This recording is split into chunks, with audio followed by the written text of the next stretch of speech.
నమస్కారం, welcome to reflection news. Content నచ్చితే like, share, subscribe చేయండి. ఇంకా బాగా నచ్చితే పే చేసుకుని మాత్రం అస్సలు మర్చిపోవద్దు.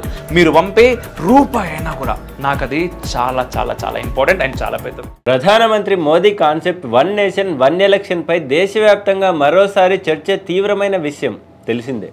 రాష్ట్రాల ఎన్నికలు వచ్చినప్పుడల్లా దీనిపై చర్చోపచర్చలు జరుగుతూనే ఉన్నాయి.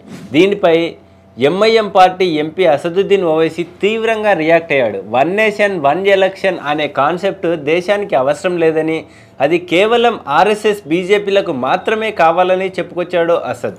ఆర్ఎస్ఎస్ అనే సంస్థకు కానీ బీజేపీకి కానీ ఈ దేశంలో లోకల్ పార్టీలు ఉండడం అస్సలు నచ్చదని, లోకల్ పార్టీలను సమూలంగా నాశనం చేయడానికే one nation one election concept తెర మీదికి తెచ్చారని అసదుద్దీన్ ఆరోపించాడు. ఎన్నికలు అనేవి ఈ ప్రజాస్వామ్య దేశంలో రాజ్యాంగం ప్రకారం నడుస్తాయని, అలాంటి దాన్ని అడ్డుకోవడానికి కానీ రాష్ట్రాల హక్కులను అణచివేయటానికి కానీ నీకేం హక్కుంది మోదీ అంటూ నిలదీశాడు. ఈ దేశంలో తరచుగా ఎన్నికలు జరగడం వల్ల వేల కోట్ల ప్రభుత్వ ప్రజాధనం నష్టపోతున్నామనేది మోదీ వాదన. కానీ ఆ వాదన తప్పట. తరచుగా ఎన్నికలు జరగడం వల్ల జనానికి చాలా మంచి జరుగుతుందట.